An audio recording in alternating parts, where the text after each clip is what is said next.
Quand l'IA transforme des décisions simples en trucs anxiogènes, quand elle augmente ta charge mentale, ton stress, ta paralysie opérationnelle et décisionnelle. Alors aujourd'hui, je ne te parle pas de l'IA sur des tâches simples et répétitives à faible valeur ajoutée, où là, elle a toute sa place.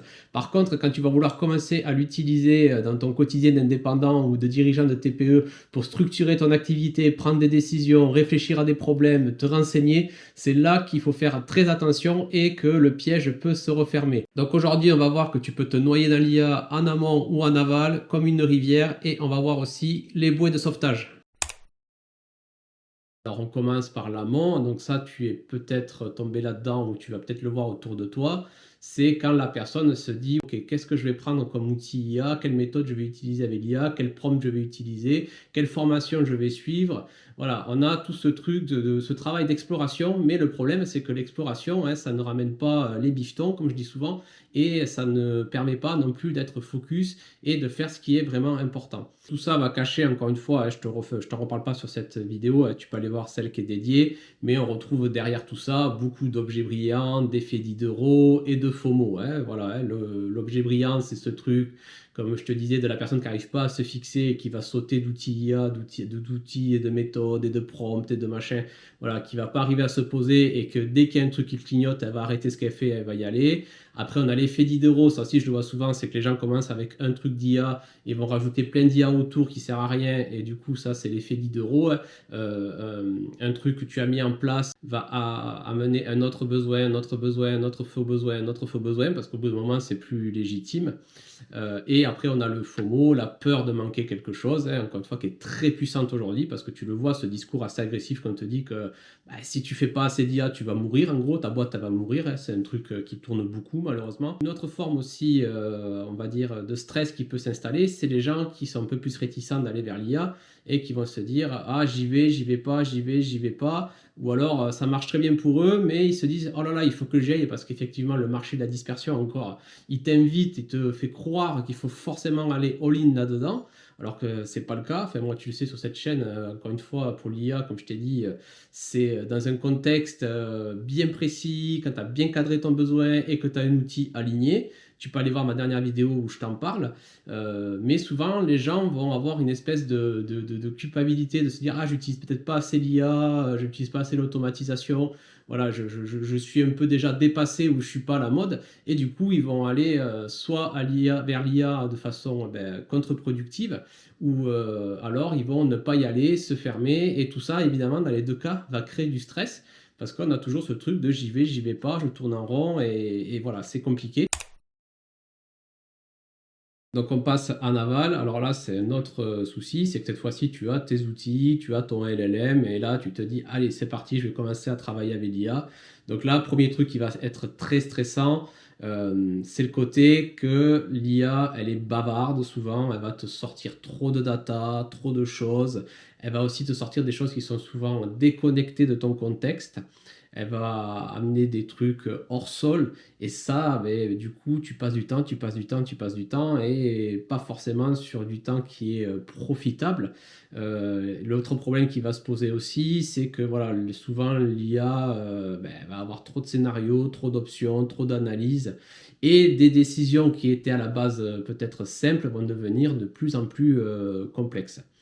Euh, Au final, voilà, tu échanges, tu travailles, mais la confusion augmente au fil du temps que tu travailles, et ça crée un stress sourd, continu, épuisant. Voilà, c'est un truc que je vois encore une fois souvent chez les personnes que j'accompagne ou autour de moi. Donc notre problème aussi, c'est que voilà, les gens vont souvent trop s'appuyer sur l'IA, sur certaines choses qui sont plutôt simples, et au fil du temps, il y a une espèce d'accoutumance qui se met où nous, en tant qu'humains, on perd en efficacité. Et moi aussi, c'est un truc maintenant qui commence à m'agacer un peu des fois quand je suis en réunion avec des collaborateurs ou avec des gens en accompagnement, ou quand je suis sur le terrain, c'est des personnes qui ne savent plus réfléchir ni travailler avec sans l'IA du coup, et il y a ce côté où voilà, enfin moi limite je leur rentre dedans, on dirait qu'ils ont perdu voilà, la réactivité, et ça c'est un autre problème que je vois souvent et qui au fond génère du stress. Voilà, tu vas avoir beaucoup de gens aujourd'hui, tu commenceras à le regarder. Alors je le vois aussi dans le personnel des TPE. des gens qui, s'ils n'ont plus leur IA à côté, ben, ils ont vachement perdu en force de frappe, hein. Alors à ce stade, on a souvent l'objection qui va me dire oui, mais si la personne elle tombe là-dedans, qu'elle n'est pas assez efficace avec l'IA, c'est qu'elle ne sait pas la paramétrer. Alors, la paramétrer, c'est très difficile. Voilà, c'est pour ça que moi je te dis que s'il y a l'IA, c'est intéressant de travailler sur des petits trucs, des petits secteurs ultra sniper, ultra ciblés, où là tu vas pouvoir prendre le temps de bien paramétrer, mais ça demande énormément de travail. Et le problème, quand tu es une TPE ou un indépendant, tu n'es pas ingénieur à la Silicon Valley, quoi. Il y a un moment, ce discours, moi, il m'agace au plus haut point. C'est que les gens disent, mais oui, mais il faut la caler, il faut la paramétrer, il faut rentrer dans le, voilà, bien poser les choses, bien prompter. Mais le souci, c'est que ça prend du temps, ça prend de l'énergie, ça prend de la charge mentale. Et si tu commences à utiliser l'IA dans tous les sens pour tout et n'importe quoi, bah, du coup, tu n'arriveras à rien, tu vas courir 10 000 lièvres. Je reviens souvent à cette expression que je sors dans la chaîne. Et tu as 10 000 occasions de te noyer, encore une fois, dans ce problème d'excès de data, de se noyer avec l'IA. Donc, qu'est-ce qui se passe plus profondément? Qu'est-ce que je vois? Le truc qui est très vicieux et hyper stressant, encore une fois, quand tu veux résoudre un problème avec l'IA ou analyser, demander un avis, voilà, essayer de réfléchir sur ton activité, c'est que l'IA, elle va amplifier malheureusement des problèmes humains. Voilà, ça aussi, je le vois souvent. Pour te donner une image, encore une fois, c'est comme balancer un baril d'essence sur un petit feu. Tu vois, ça fait... Voilà, l'IA, souvent, quand la personne va commencer à l'utiliser, je vais voir ce phénomène dont je te parle souvent sur la chaîne, qui est la procrastination intelligente. C'est-à-dire qu'on va se noyer dans l'IA, tourner autour du problème pour parler, se confronter au réel. Voilà, ça c'est le premier point que je vois souvent. Deuxième point, on a aussi le perfectionnisme. J'ai vu que l'IA, ben, du coup, de par voilà, le blabla et la data qu'elle peut te sortir, elle va te conforter quelque part ton perfectionnisme, de vouloir toujours aller plus haut, plus haut, plus haut, plus haut, plus haut, plus loin, dans les objectifs, les plans, hein. Enfin, les gens, comme je dis souvent, ils vont vouloir construire une fusée alors qu'ils ont juste besoin d'une voiture. Et du coup, forcément, ben, ça marche pas, quoi. L'IA, elle amplifie le perfectionnisme. Et le perfectionnisme, tu le sais, au bout d'un moment, il passe pas à l'action.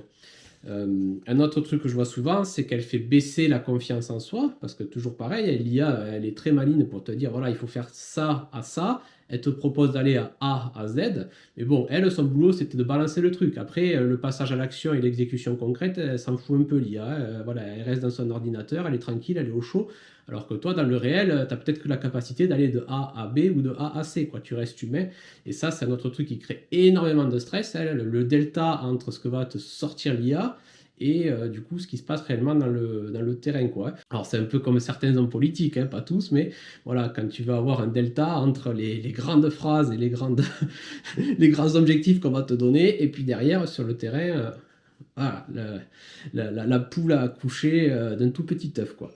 Bon, autre chose aussi derrière tout ça, évidemment, mais comme tu te retrouves prisonnier dans ce schéma de prompter, de travailler avec l'IA, voilà, de phosphorer, d'avoir des idées, de récupérer de la data partout, voilà, tu deviens un prof d'université, moi, voilà, c'est l'image que je donne, mais tu es entrepreneur et dirigeant de TPE, voilà, il y a un moment, tu as besoin d'aller traduire ça dans concret dans le réel, mais comme tu restes prisonnier de ce truc-là, comme la mouche collée sur son papier, ben, du coup, qu'est-ce qui se passe? Eh ben, ta confiance en toi, eh ben, elle en prend un coup, évidemment.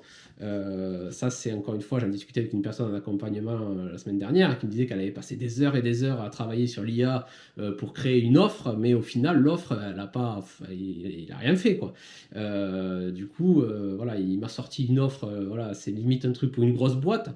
Je lui dis non, mais toi, voilà, t'étais déjà trop loin, t'as trop réfléchi, t'es parti dans tous les sens, hein, c'est ce truc-là. Et l'IA, bah, bien évidemment, tu me vois venir, elle va aussi amplifier ce que je te parle souvent sur cette chaîne, le problème de l'être humain, de se disperser, voilà, toujours d'aller courir 10 000 lièvres et de ne pas courir même un lièvre en profondeur, hein, toujours de sauter de truc en truc, ou de voilà, se dire plus j'en fais, plus ça va avancer. Et le problème, c'est que plus j'en fais, malheureusement, tu le sais, ton énergie est diluée et moins ça avance au final. Bon, et le dernier problème aussi, hein, c'est toujours pareil, c'est la désouveraineté. Je t'en parle souvent aussi sur cette chaîne. C'est que les gens perdent leur capacité à prendre des décisions seuls. Voilà. Ils sont tout le temps focalisés sur l'extérieur, hein, sur l'IA, ils n'écoutent plus leur intériorité. Et je vois de plus en plus de gens, à cause de l'IA, parce qu'ils ont réfléchi avec l'IA ou essayé de résoudre des problèmes avec l'IA, ils se retrouvent à essayer de mettre en place des solutions où ils sont complètement déconnectés de leurs valeurs, de eux-mêmes. Et du coup, ben forcément, ça ne marche pas. Parce que comme tu le sais sur cette chaîne, un grand principe, c'est celui qui tient les outils est plus important que les outils. Donc toujours pareil, quand tu veux mettre un truc en place, si tu as déjà la main qui tremble toi derrière, ça marche pas. Et souvent, c'est ce que je vois, hein, c'est des TPE et des indépendants qui veulent mettre en place des solutions que leur a pondu l'IA, mais qui sont complètement déconnectés de leur humanité à eux. Donc forcément, au moment de passer à l'action, eh ça va freiner avec les blocages inconscients. On va arriver à la fin de la vidéo, ouais, toujours pareil. Donc la question à se poser, c'est est-ce que l'IA est un poison pour les TPE et les indépendants? Donc là, attention, là je dis non. Dans certains cas, encore une fois, très ciblé, avec un besoin ciblé et précis, dans un truc que tu as clairement identifié, tu peux aller utiliser la puissance de l'IA. Mais voilà, comme je dis souvent, l'IA, c'est un peu comme un cheval fou là dans un champ. Un cheval sauvage, il faut faire très attention, ça a beaucoup de puissance, mais voilà, il ne faut pas y arriver en étant un peu mollasson. Voilà, et c'est là que j'en reviens encore une fois sur toujours pareil, cette politique de faire le tri, d'être aussi toi bien ancré, hein. Je te renvoie d'autres vidéos de la chaîne. Je pense que je ferai une autre vidéo aussi parce que moi j'ai fait une charte personnelle d'utilisation de l'IA, c'est un truc que je t'invite à faire aussi. Comme ça tu vas pouvoir cadrer et éviter les dérives. Et puis voilà, je t'invite aussi à aller voir 4 vidéos de la chaîne où tu vas pouvoir renforcer cet état d'esprit pour arriver à mieux savoir quand utiliser l'IA, parce que tu verras que pour moi, voilà, si tu utilises l'IA tout le temps, c'est qu'il y a un problème, et surtout de voir dans quels endroits ça va vraiment faire du sniper et que ça va être puissant, et pas te faire aspirer, encore une fois, dans le truc, et dans le marché de la dispersion digitale aussi, que je te parle souvent sur cette chaîne, hein. Voilà, et n'oublie pas aussi que l'IA, c'est pas la réponse à tout. Tu as des super atouts d'être humain, hein, à savoir le ressenti, l'ancrage, le temps kairos, la réflexion voilà, sans outils, sans écran, avec un bon vieux carnet. Voilà. Ne sous-estime pas non plus le pouvoir de l'être humain, parce qu'aujourd'hui, voilà, entre les discours qui te disent qu'on va tous être remplacés, que notre boulot va disparaître et machin, voilà, non, moi je peux te le dire, je le vois au quotidien. L'IA, elle a beaucoup de choses qu'elle ne pourra pas faire.